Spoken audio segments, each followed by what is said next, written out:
You may inform the Secretary of the Royal Society that I have entitled my Michaelmas lecture Darwin's Fundamental Error. That'll raise a few hackles, sir. Will it not? I must be off. You can acknowledge all of these. There's a good chap. Thanks. Father? My dear. Did you hear how Roy barked last night? It was dreadful. No, I didn't. Did you hear him, Bennett? I can't say I did, sir. He kept on and on. He howled, too. I'm sure someone got into the garden. An intruder? Yes, because... Oh, Father. Someone looked in at me. At my window. Impossible. You must have been dreaming. Oh, Edith. Nobody could reach your window. It's far too far off the ground. I am sure I wasn't dreaming. Bennett, you take charge, or I shall be late for the faculty meeting. I leave you in your fiancé's care, my dear. If he proves as good a husband to you as he has amanuensis to me, you'll be a fortunate woman. Allay her fears, Bennett. I know you can. Can you believe me? Not easily, no. I mean, as your father said... Come and look. I'm awfully busy. I've got these notes on semi-satire the type, and then the proof of your father's... Jack, I know I wasn't dreaming. And you know Roy doesn't bark at nothing. I want you to see for yourself. You must, please. And then, after the barking woke me, I heard another sound. From just below here. From below? There. And there. Do you see? The ivy's pulled away. I must have fainted. The next thing I knew, it was dawn.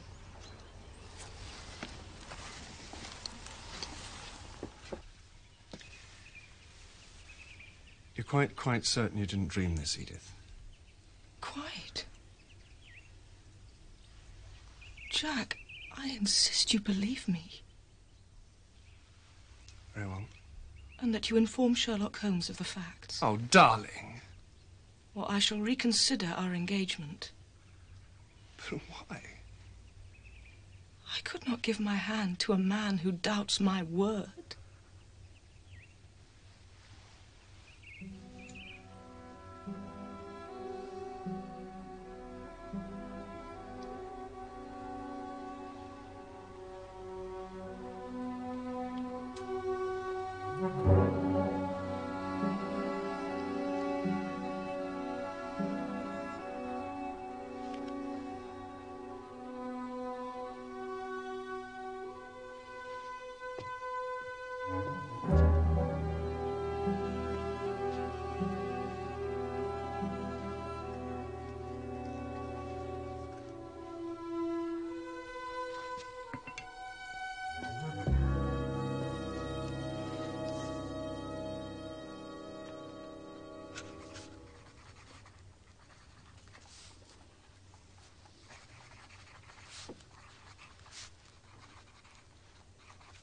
Watson, come at once if convenient. If inconvenient, come all the same.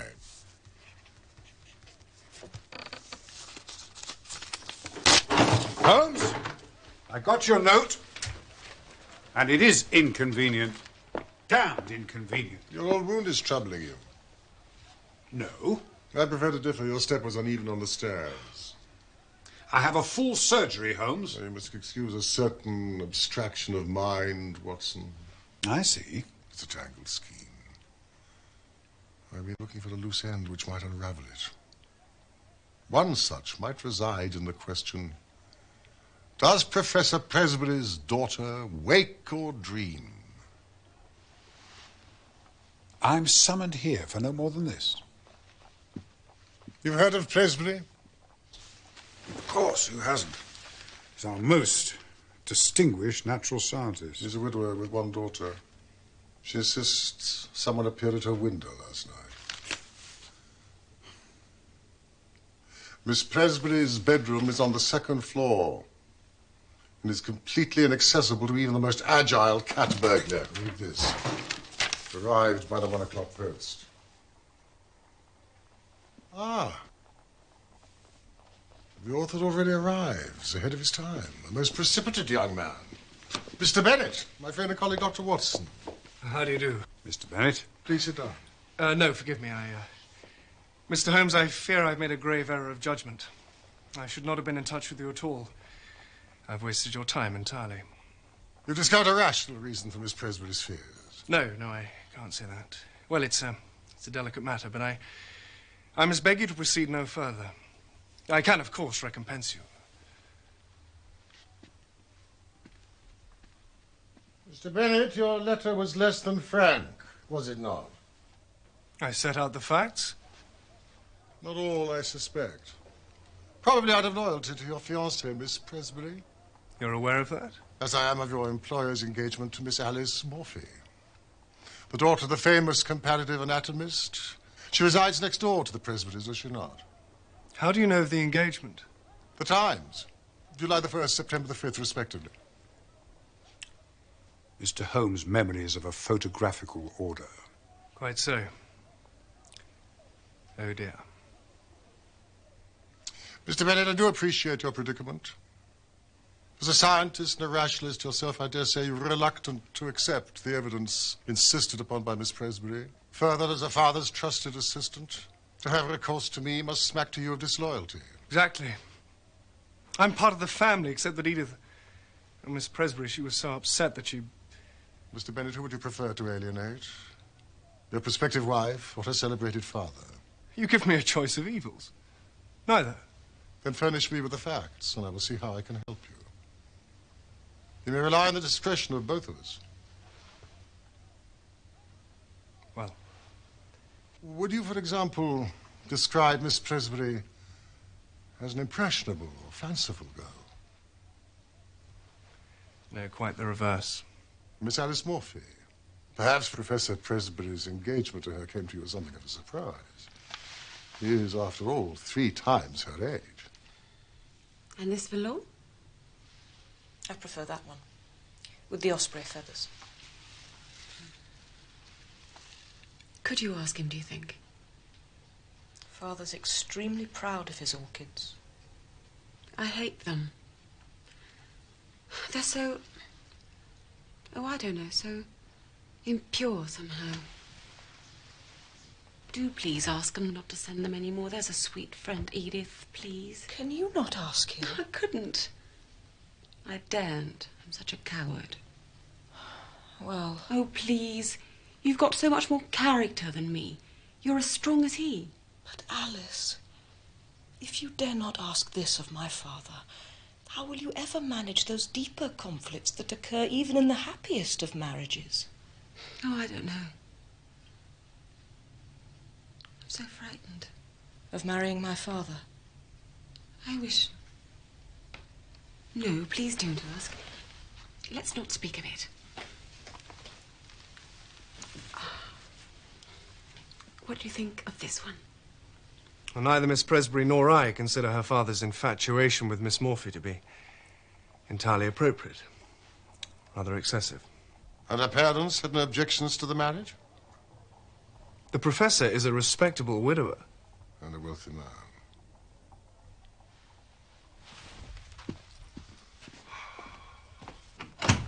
When may I call? Call? To view Miss Presbury's window. To determine for myself its accessibility or otherwise to an intruder. Shall we say 11 o'clock tomorrow morning? Professor Presbury will be at his college. That's of no matter. At present, my inquiries are purely logistical. I have never had any secrets from the professor. Mr. Bennett, let me refer you to your first question, which you have in fact answered. You're more inclined to Miss Presbury's party than you are to your employers. Yes, I dare say. Thank you.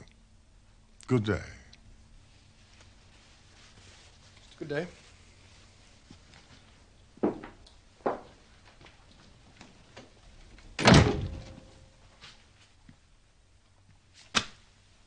Holmes, you're prying into the affairs of a perfectly respectable family. Why is Bennett so reluctant to tell the truth? Loyalty. It's as plain as a pikestaff. Let us hope so. Yet he wrote to me under duress. You notice his handwriting? The crossing of the T's with such deep indentation? And then upon his arrival, his endeavours to call the whole thing off. No, there's more to this than meets the eye. I do not agree. This case is unworthy of you. I must return to my surgery. Maybe I'll see you tomorrow.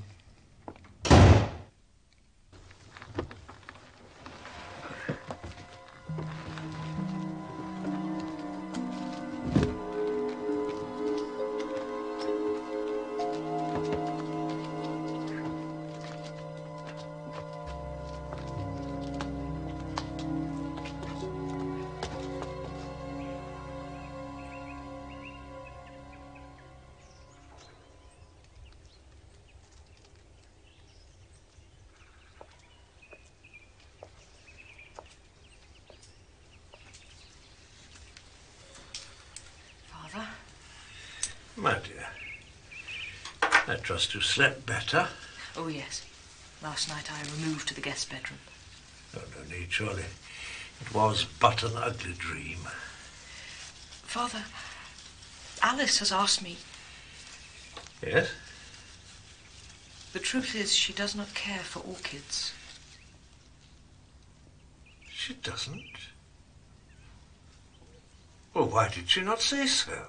Well, she was afraid to. You forget how formidable you are, Father. The silly girl. Well, then she shall have roses. Yes, 24 red roses.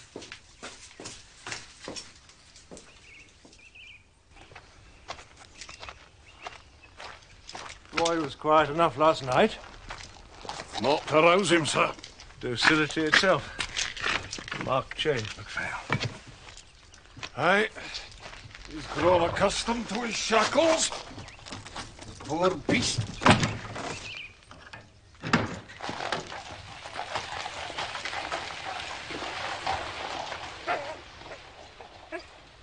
Shall we go up? If Miss Presbury has no objection. I understand the necessity. Let us lead the way, my dear. I'm glad you're more yourself today, Watson. You were a veritable bear yesterday. A touch liverish, perhaps.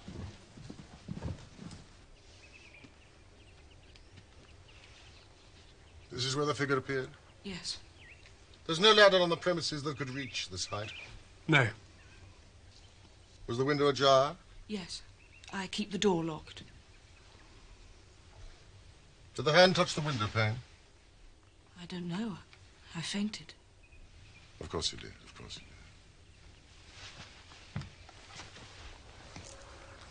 did. Oh, it's a formidable elevation. Yet the ivy is strong. Hedera legriensis. Torn away just here. Ah. Miss Presbury, your father has returned prematurely. No, he mustn't know you're here, Mr. Holmes. That can scarcely be avoided. However, let us go down. The back stairs? Certainly not.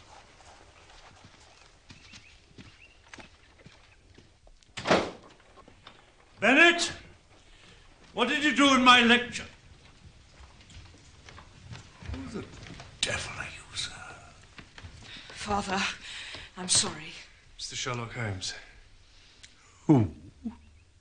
The detective. Professor Presbury. My card.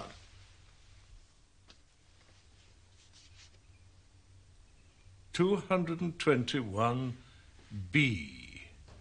Hardly an address to inspire confidence. I have never sought to inspire confidence in others. I have quite enough of my own. May I introduce my colleague, Dr. Watson? Certainly not. You may leave at once, the pair of you. Father, they are here at our request. But not mine, Edith. And you, Bennett. You should have consulted me before resorting to such methods. A common detective and his accomplice. Really. Now, sir, allow me to escort you from the premises. My assistant had no authority to engage you in this matter. Kindly inquire into it no further. Should you persist, I shall have no hesitation in calling the police. Lestrade of the Yard is well known to me, so beware. I would not hesitate in calling Lestrade, Professor, if you wish to have the mystery solved. There is no mystery, sir. None. Now be gone with you. Or would you have me release my dog? Believe me, you'll not distinguish between a hired snoop and a low intruder. Or will you be gone, sir, will you? We shall, sir, we shall. But you're over the mark. Kindly watch your words. As a breed, despite their ferocious appearance, such dogs are seldom vicious. I'm surprised that Roy needs chaining at all. Unless it is for your safety as much as ours.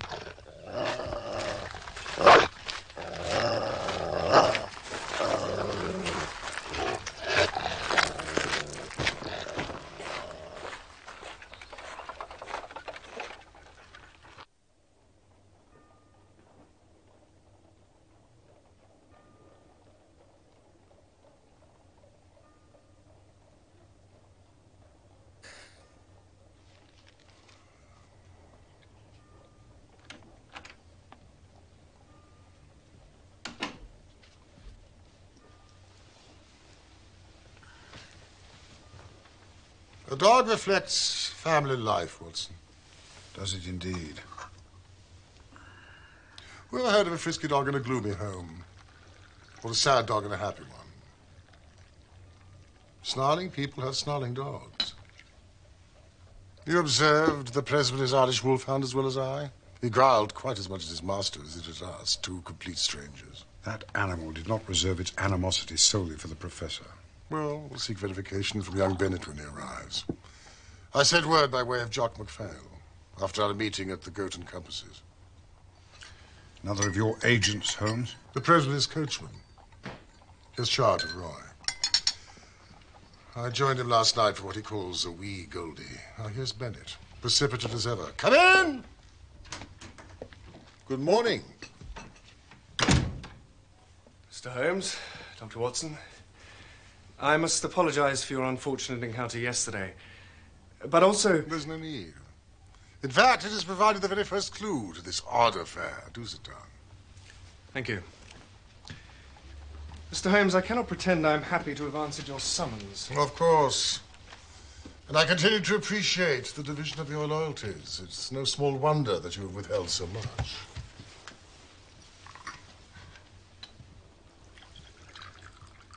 Roy first attacked his master on the evening of September the 2nd, did he not? How can you know that? As the Professor came from his study into the hall, you restrained the dog. On this occasion, he was merely shut up in the scullery. Next morning, he was as right as rain, or so MacPhail informs me.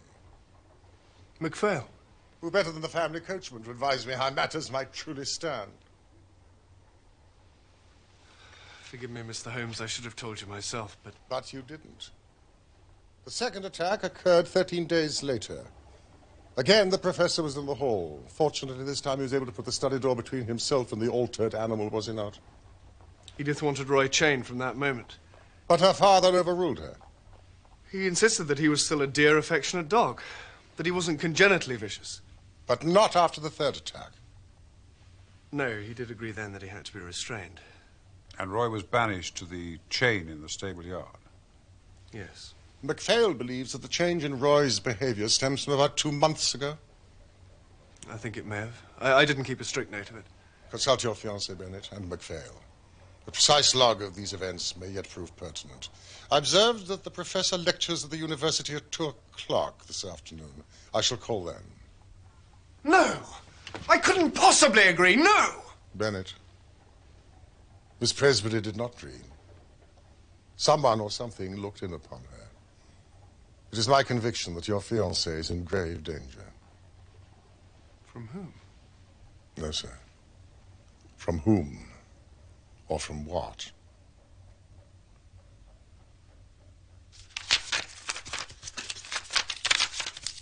Miss Secretary, you handle the professor's correspondence. Oh, yes, it's my responsibility to open every letter. Has it always been Miss Presbury's habit to lock her bedroom door at night?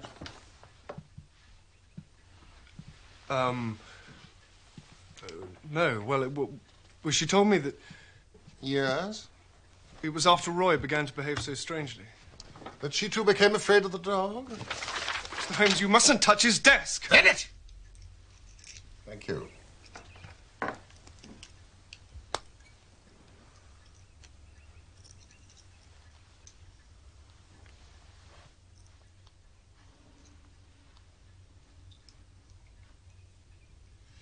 Inform me of the correspondence the professor had with someone called Dorak,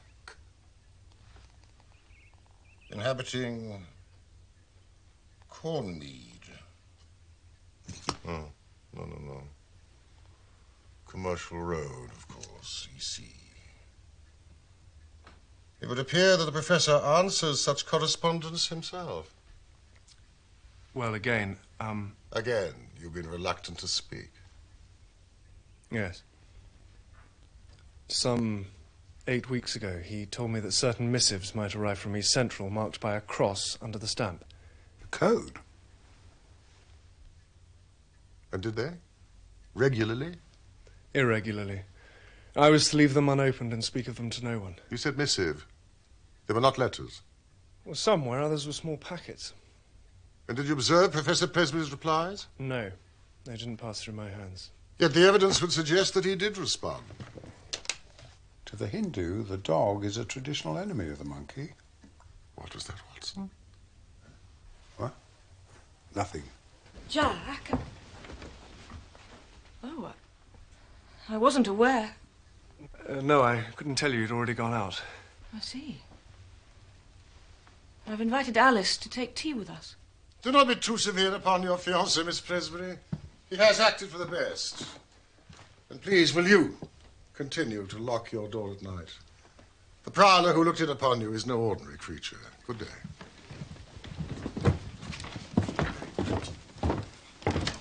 Jack, you shouldn't have brought him in here. I didn't want to, but he insisted. He says there's grave danger. Was that Sherlock Holmes? The Sherlock Holmes?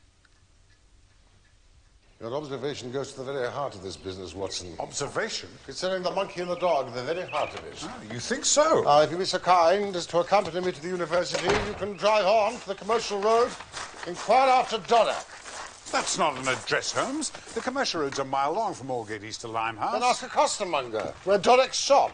Shop? Come on, Watson, I'm going to be late.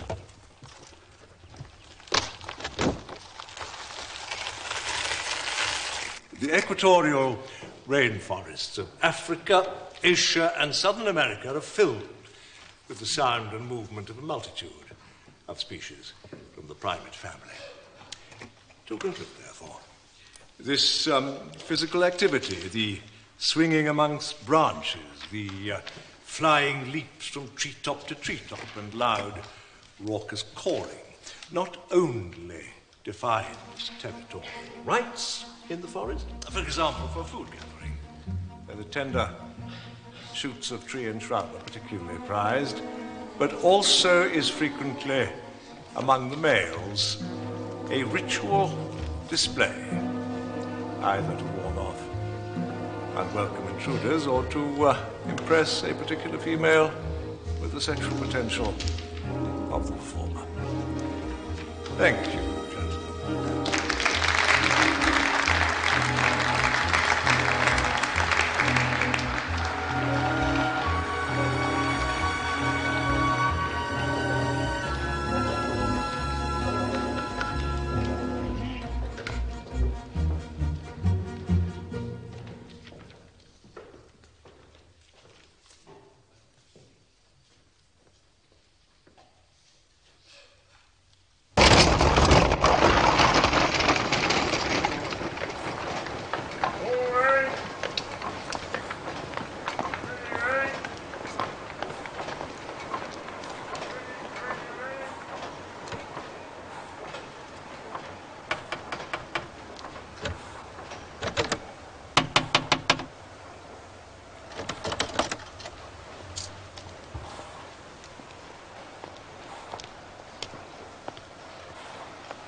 Good afternoon. Looking for something, are you? I believe there's some livery stables here or nearby. No. No, we got a knacker's yard next door, that's all. Oh, right. Right you are. It's a dead-end cock. Oh, I could see a way through. Yes. You a narc or what? Not at all. Out. I'm sorry. I said out.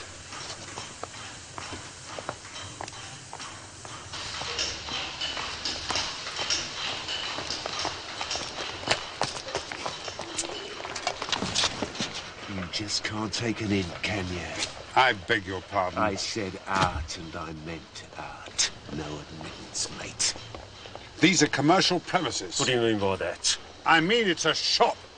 Well, it must be early closing day. This is ridiculous. Is it?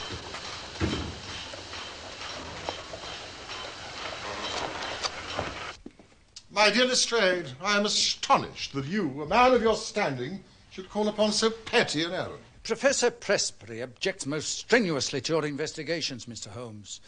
His complaint is that of unjustified harassment. The justification is yet to be proved. Has Pressbury informed you of the facts? Of course. And your conclusions? A girl, half asleep, mistook a cat or a bird or both for an intruder. That's all. Trifle. Such a simple explanation. However, it begs the question of the family dog, does it not? Does it? What dog? Pressbury did not mention Roy's part in this affair. Strange. Clearly a partial witness. I suggest you ask him. You're not in full possession of the facts of this complex case. Trust you to say there's more to it than meets the eye, Mr. Holmes. I never concern myself in anything without that stimulus. If you persist, you may find yourself at the wrong end of a private prosecution, you know. Professor Pressbury is a determined man. Then we're fairly matched, are we not? I knew it. Well, I've said my say. Mr. Holmes. Strange.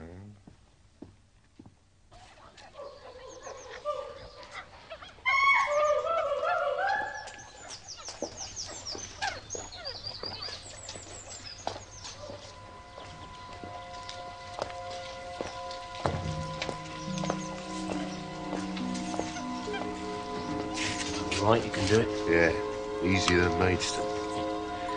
Poor old fella.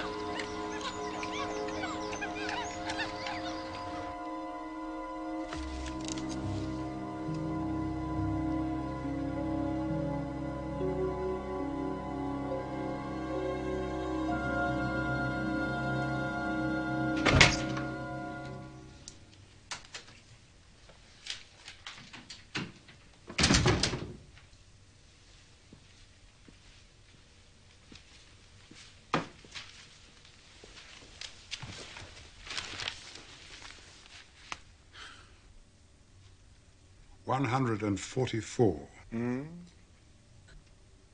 Commercial Road. Oh, you located Doriac. Good. He appears to run a general store, as far as I can tell. He sells everything from flat irons to fish hooks. Can you be more specific? Well, can't be a very prosperous business. Why not? Because the general public are not allowed in. Did you discover anything else? Apart from being threatened by an unhelpful brute in an alley at the side, very little. He obviously works there because he followed me back to the shop and threatened me again. Oh, there was another fellow, sharply dressed, loud waistcoat, with a moustache. Sherlock? Yes. Yes, he did. Sounds like Harry Wilcox. More usually of Soho Square than the East End. Anything further? No, not really. Except the smell. There was a very odd smell about the place. Of what? It's not easy to say. Belonged to the animal kingdom. Straw, stables? More like a zoo.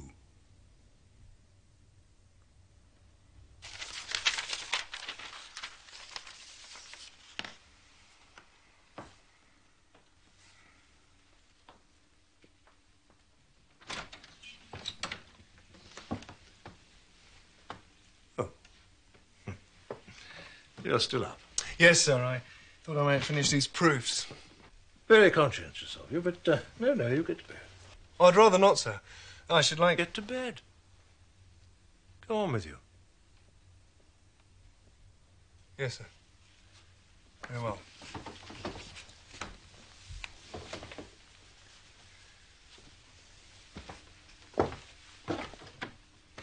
Right, sir. Good night.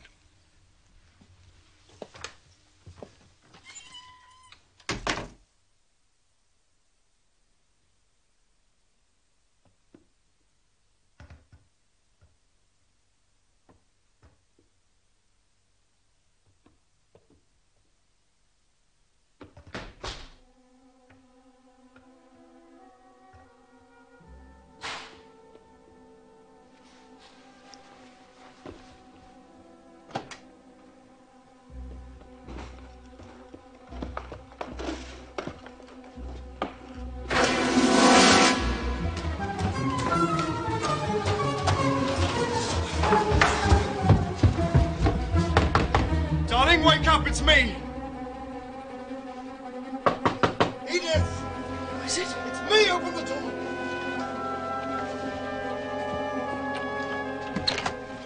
What is it? I saw... I can't describe. The intruder?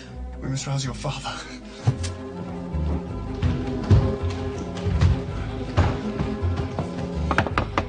Professor Presbury! Father! Sir! Sir! What is it? Jack thought he saw... I fancied I heard an intruder, sir. You did? Yes, Roy, too, was exercised, but when I looked out just now, there was nothing, and he's since quietened down. Listen. But you thought you saw... Yes, I thought I saw... Yes? An animal. An animal? No. It must have been a trick of the light, sir. It must have been Edith. Yes, sir. I was mistaken. My apologies.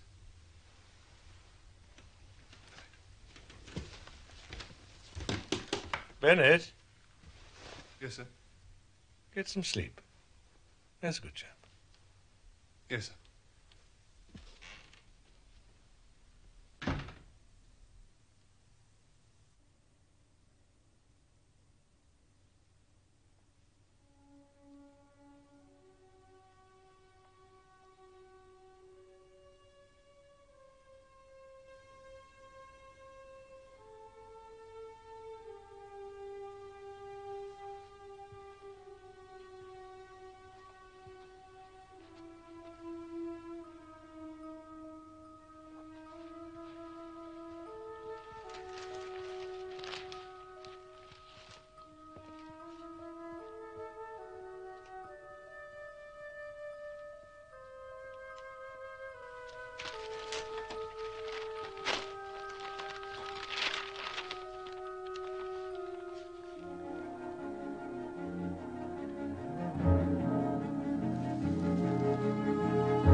Manifestly, a gang is at work.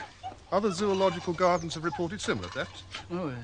My colleagues in Bristol are investigating the theft of 2 rhesus monkeys and a baboon, removed only last week. A travelling menagerie in Oxfordshire have lost a prize chimpanzee, and Maidstone their finest gorilla. Big Charlie? Yeah. Delightful chap, I knew him well. Oh, they've all disappeared without a trace. And Mr. Holmes, what's his interest? He insisted to me that this may have relevance to another case he has in hand. We like to indulge him when we can. Find anything to the purpose, Mr. Holmes? Nothing much. I warned you. My men have been through it with a tooth comb. The lock was released by Swell Jenkins of Stepney Green. The primate was quietened with a pad of chloroform administered by someone who lavishes their hair with Mr. Brewster of Jermyn Street's pomade. This would suggest that he also sports a waxed moustache, Mr. Brewster being celebrated for his cosmetic wax for gentlemen. If this was so, Lestrade, you could do worse than have a word with Harry the Tash Wilcox of Soho. Good Lord, Holmes. Your nothing much would be anyone else's a great deal. Yes, well, I'm sure my men will arrive at the same conclusion once their reports are to hand. You will also naturally have noticed, Lestrade, that this is the 6th reported theft of a mature male primate in as many weeks. Is it? 6? Oh, exceptional. The gender of the animals removed is, I suggest, of the essence. Good day.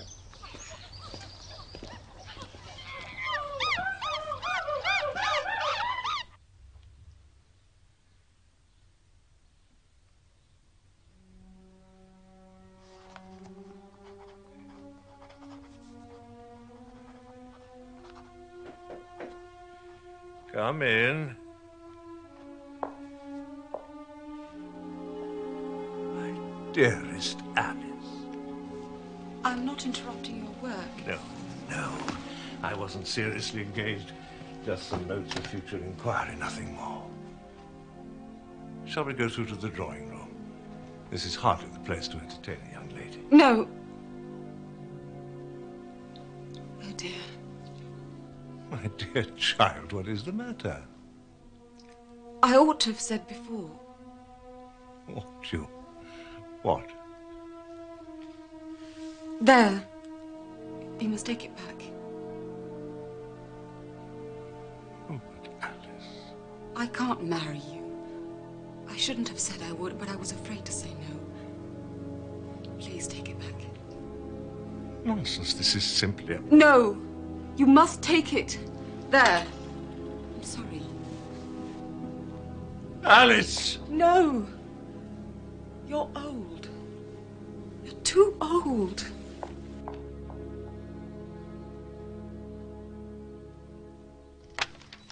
So Bennett actually saw the intruder's shadow inside the house.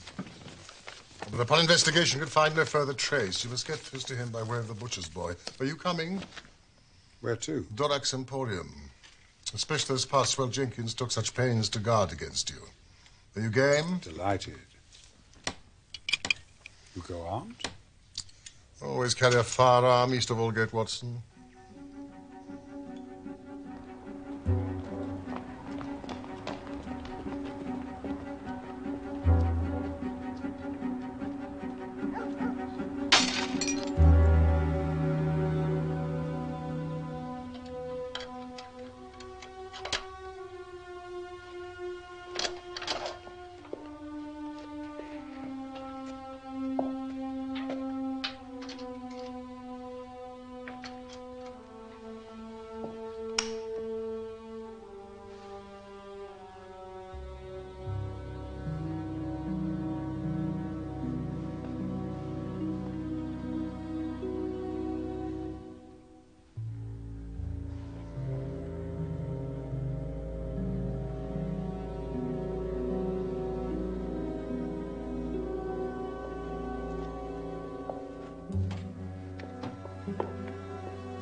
It's as I feared.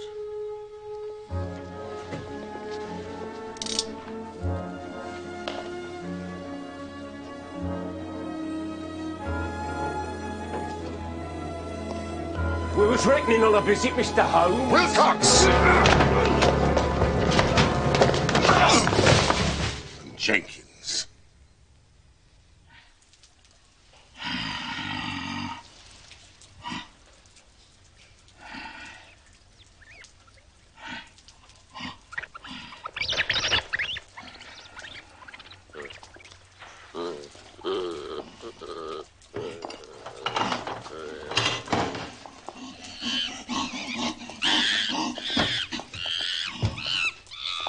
Heavens, Holmes, this is what I smelt. These are Dorac's patients, poor, abused creatures. Have you observed the experiments that Dorak performs on them? Oh, no, that's none of our business, he says. You can't be so fortunate that the process has been kept from you. Now, gentlemen, in you go. In there, with him? Why? To await the police. In, gentlemen. We shall advise Inspector Lestrade at once. You can't leave us in here! Remember, the gorilla is a social animal. And if you both mind your manners, you will do well enough, I dare say.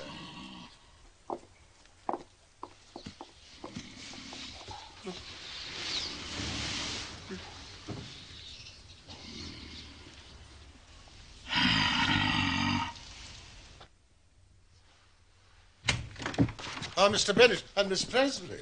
Yes. I decided I had to accompany Jack, Mr. Holmes. I'm delighted. Have you brought the list of missing dates? Yes.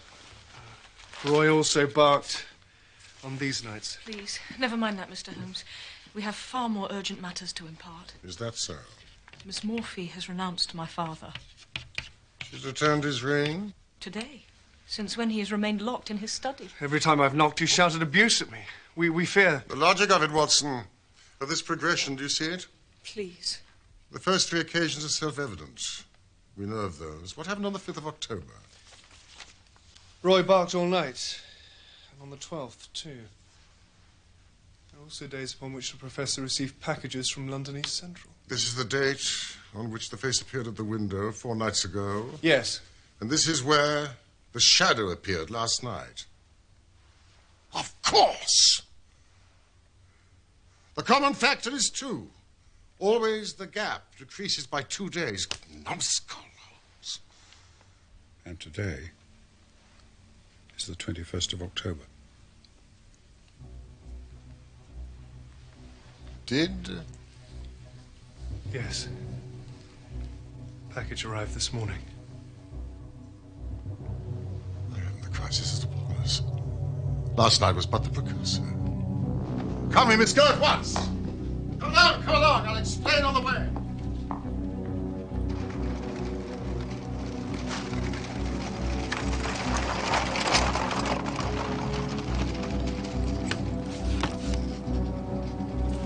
The front door is open.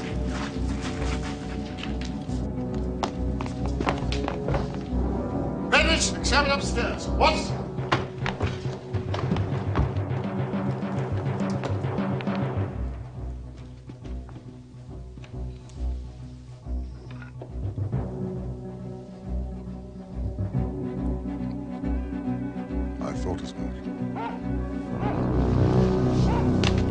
Did you hear, Mr. Holmes? Too well, Miss Presley, too well.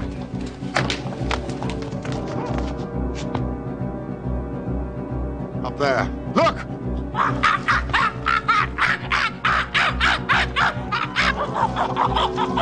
heavens, Holmes, you were right.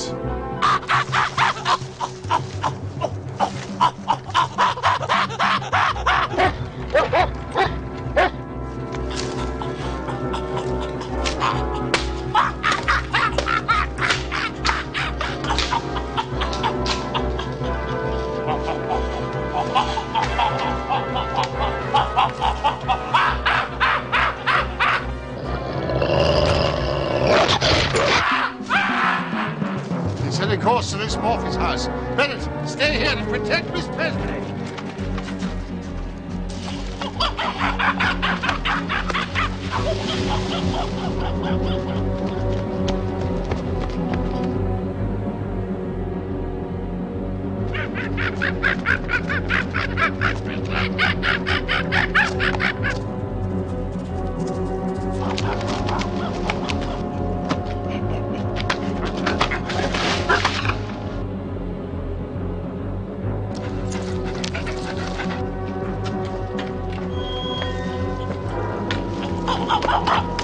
He's aiming for that balcony. It's locked. Then in this house break.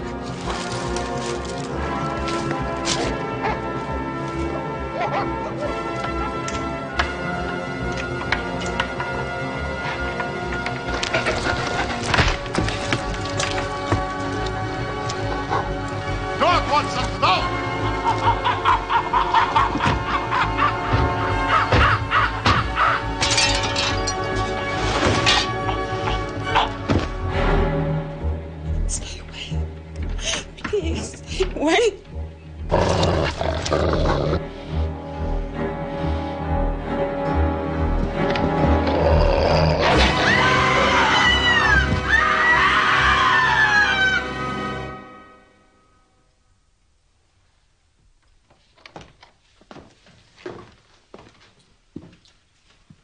Close thing.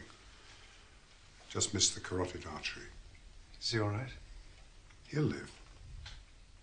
A reformed man, I have no doubt, after his experience. My dear Lestrade, I quite intended you to have the credit, but to complete the case against Dvorak, Wilcox, and Jenkins, you'll need this. Here is the incontrovertible proof that those animals you've rescued from degradation were stolen for the sake of their glands. The animal extract to be sold at enormous profit to those foolish or desperate enough to imagine that a course of serum could restore their lost vitality without any other effects. I'm grateful to you, Mr. Holmes. Thanks to you, we've traced the evil to its source. Perhaps. But poor Presbury. When one tries to rise above nature, one is liable to fall below it. The highest type of man may revert to the animal when he leaves the straight road of destiny. Yes, well, I'll leave the philosophy to you, Mr. Holmes. Quite the best, Lestrade. I always do. Is the wolfhound to be destroyed? Oh, no. No, it was the monkey that Roy attacked, not the man. But the dog would be himself again quite as much as his master. Well, thank you both. Good day, gentlemen. Good day, Lestrade. If I may say so, Holmes, I think you went a little too far in allowing Lestrade all the credit. Not all, Watson. You can find it away in our archives. One day, the entire truth can be told.